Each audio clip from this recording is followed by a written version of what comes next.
And before the game, I already heard, and I was incredulous when I first heard this in the middle to late last week, that apparently the Terry Collins watch is on. All right, we're 23, 25 games into the season, and they're already talking about Terry Collins losing his job. But meanwhile, the Mets are, it's like last year all over again. Right. Guys are getting hurt left and right. Yoenis Cespedes went on a 10-day DL because, once again, he's got hamstring issues. I don't know why this couldn't have been fixed from last season. You know, I mean, Cespedes had hamstring issues for a significant portion of last season. At what point do the Mets training staff, at what point do they address this? At what point does Cespedes do whatever kind of stretching exercises he needs to do, or is it stretching? Eats or drinks or whatever he has to do to help himself with this? I mean, I've never heard of such hamstring issues being an ongoing issue for 2 seasons. Never heard of it. Not since Ricky Henderson and his hammy. Ricky Henderson was a special kind of player. Yes, I know. And believe me when I say he exerted far more energy than Yoenis Cespedes ever will. Yeah, I agree. So anyway, it's a bad look for the Mets right now. The Mets have said that Syndergaard is going for an MRI this morning, so we'll find out. Yes. Probably after the show, like so many things happen. Yeah, I know. We'll probably find out around noon. We'll get the noon press conference, and he's out for a while. I did not like the way he grabbed his arm. Oh, it was a violent pain. I mean, you never see pitchers, or almost never see pitchers grabbing their arm like that. Right. And they said it was a lat strain, which is almost encouraging because it's not necessarily arm. It's more like around in like the back and the rib area, around the armpit. But if it's anything having to do with his shoulder, like you said, the way he grabbed his arm, it was frightening. Yeah. It was frightening, especially if you're a Met fan. Very frightening. We're going to take a break right now. You're listening to From the Pressbox right here on 90.3 WHPC and streaming at ncc.edu/WHPC. We'll have Andy Vasquez on in a couple of minutes talking about the NFL Draft. Tim, you're on Twitter. What's your handle? That would be @RealTimLeonard. Hey, sports fans, are you looking for grand slams? Well, we got them. Penalty shots? Oh, yeah. Touchdowns? Tons of them. Buzzer beaters? All you could ever want. Hey, through the good times and the bad times, it's all sports, all the time. Hi, this is Jacob Volk. Are you a diehard sports fan like me? Then tune in to Beyond the Game every Friday afternoon at 3, also available as a podcast on iTunes. I'm joined by Brandon Johnson, Dominic Arbolino, and Eric Fischetti to break down the latest and greatest in sports. It's all on the voice of Nassau Community College, 90.3 WHPC.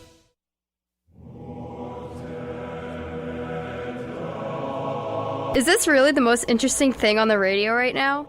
Not anymore. What's happening? FM Punk, that's what's happening. Who are you exactly? I'm Riley Hogan, the host of FM Punk. Riley Hogan? I'm too anti-conformist for a cool DJ name. Tune in to FM Punk for blistering punk rock fury. Everything from Ramones to Gorilla Biscuits to Moss Icon to Nails. I play whatever I want. So whether you're into grindcore or old school emo, there's something here for you. That's cool and all, but what are you doing in my car? What aren't I doing in your car? Stop that! FM Punk, Thursday nights at 11 on the voice of Nassau Community College, 90.3 WHPC.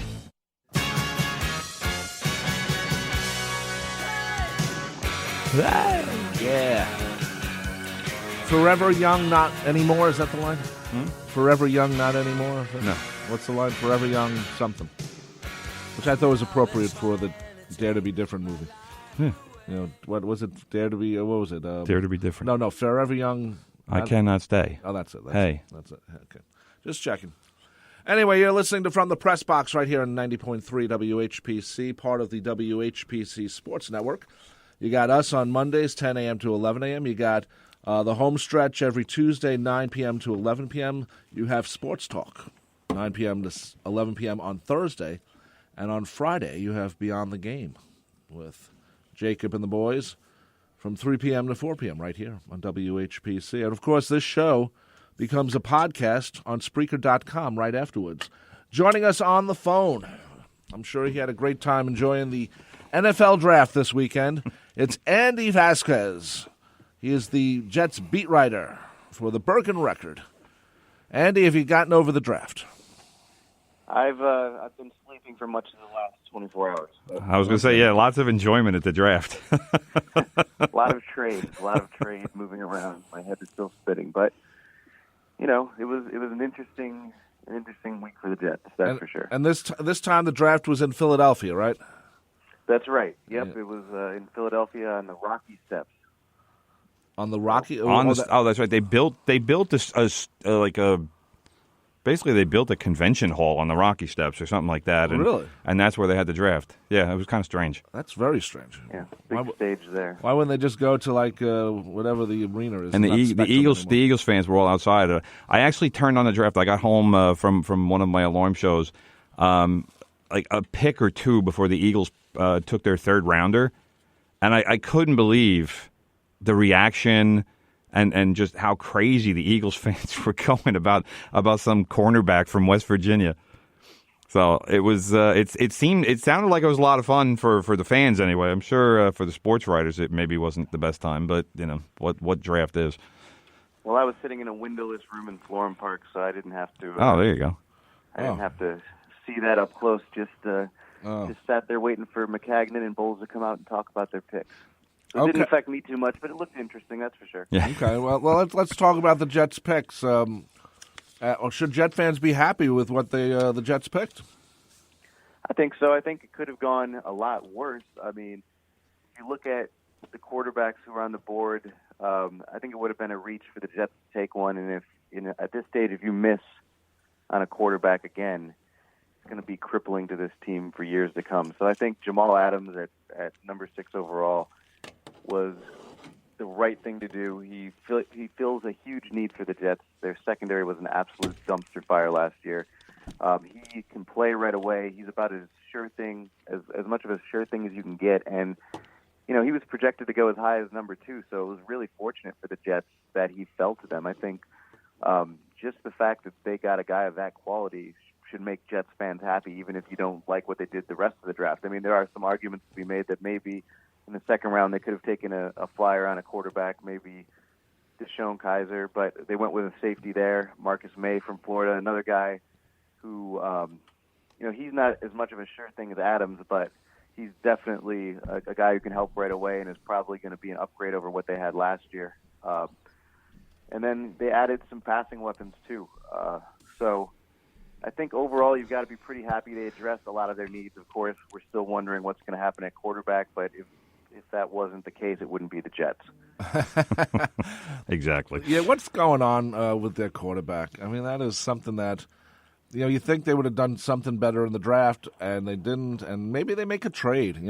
I really thought, and Timmy didn't like the idea, but I really thought that if Romo had stayed around, that Jets, even though he would have been an older man, I think if he actually doesn't get hurt, he would help the Jets for at least a year just to figure out what's going on. Well, I agree. I mean, I think Tony Romo was the best free agent quarterback on the market, but there's two issues there. The first, the big if, the injury. I mean, the guy, I think he had played something like 5 games in the last 2 seasons, and that would have been a tremendous lurch the Jets would have put themselves in if they signed that guy and he gets hurt. The only other 2 quarterbacks they have on the roster are Hackenberg and Petty. But, I mean, that's kind of the situation the Jets are in now because they signed Josh McCown, and he's also a guy who's never played more than 14 games in a season. So odds are, and he's 38 years old, so odds are he's not going to play his first 16-game season at 38. So at some point, Petty or Hackenberg is going to have to play.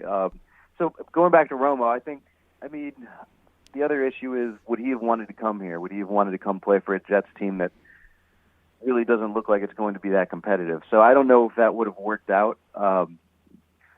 And the other and it would have taken $10 million to bring him here at least, I'm sure. Yeah, and the other options on the market aren't great. I mean, the Jets continue to be a cautionary tale in the quarterback market. In this league, you can't have success unless you have a a decent quarterback, and they don't have one right now. I mean, the best thing about this draft and not taking a quarterback, there's two guys who are really happy right now, and that's Bryce Petty. We'll start with him. If the Jets had taken a quarterback in this draft, you pretty much could have kissed him goodbye. The Jets weren't going to carry 4 quarterbacks again, most likely. Petty had his chance last year, 6 games, 4 starts. He looked underwhelming, 3 touchdowns, 7 interceptions. Didn't look like he read defenses well. Didn't look like he dealt with pressure well. You have to point out that a lot of his starts were with a young offensive line in front of him because the Jets were so injury-ravaged at that position last year. So you can't blame him for being a little skittish. But still, he struggled. So he gets another chance. I mean, the Jets have said, Todd Bowles has said that the 3 quarterbacks will come in with an equal chance to win the job. So that's also great news for Christian Hackenberg because, we didn't see him at all take a real NFL snap last year, and he looked like a complete disaster in the preseason. He struggled with accuracy. He struggled with decision-making. He struggled under pressure, too, making silly throws, especially in the Jets' last preseason game in Philadelphia. He threw a pick-6 while he was being dragged to the ground. So he has the chance to kind of show that things have changed, that he's developed, that he's better. So it's good news for those guys, but if you're a Jets fan and you're looking at your 3 quarterbacks, Josh McCown, Christian Hackenberg, and Bryce Petty, I don't know how you can feel great about that. Yeah. Now, the Jets picked 2 wide receivers and a tight end and a running back. Seems like they're trying to redo maybe their offensive drive a little bit. Well, I think, they moved on from Brandon Marshall, obviously, and that's not a guy you're going to be able to replace. I think they have 2 good wide receivers in Quincy Enunwa and Eric Decker, and I think they're looking for young guys who can be, immediate contributors. If you look at Ardarius Stewart from Alabama, he is a guy who, first of all, he has a lot of confidence. He said he was looking forward to bringing his sauce to the Jets, which was an interesting quote. And he also said, his sauce? Yeah, his putting his special sauce on the game, or his little sauce on the game. So that was a good quote. And he also said that he's going to bring a load of awesomeness. So, but he's a guy who's a real hard-nosed player. He's a little undersized at 5'11", but he says when he's on the field, he feels like he's 6'7". He's like I said, he has a lot of confidence. He has attitude, and he plays really hard. If you look at some of his highlights, he ran guys over at Alabama that were bigger than him with the ball. So I think he's a good pick. And then you look at Chad Hansen from California. A lot of people think the Jets got a steal there, that he was probably more of a 3rd-round pick than a 4th-round pick. He led the Pac-12 in receiving last year. He looked really good at Cal, and I think the Jets feel like they got something good there. So I think both of those guys will compete right away for a starting job or to be the 3rd wide receiver. And then Jordan Leggett, tight end from Clemson, another guy who that was another huge need for the Jets right there, because the only tight end on the roster is Austin Seferian-Jenkins, and he's going to miss the first 2 games of the season with a suspension for a DUI last year. So the Jets really didn't have a tight end on their roster for opening day. Now they have this guy, big guy, 6'5", 260 pounds. He's got all the physical tools to be a really good tight end. And the Jets haven't used tight ends in their offense under Chan Gailey. Now under John Morton, the new offensive coordinator, I think that'll change. And I think, picking up Leggett and picking up these other 2 receivers and the running back, Elijah McGuire, out of Louisiana Lafayette, I think those are all signs that the Jets are going to be running a different offense, maybe a West Coast style offense, because all these guys fit into that West Coast style mold.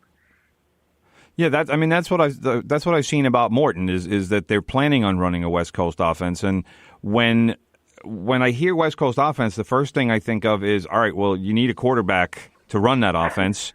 And I know the Jets now have, I think the number was 13 wide receivers on their roster, but I would challenge even Jet fans to name 3 or 4 of them. I mean, you have Decker and Enunwa, and then a cast of characters, any of whom I think could wind up being released in training camp. So I think how do you run a West Coast offense when you don't even know who the players are going to be? Yeah, I mean, I think it's going to be tough.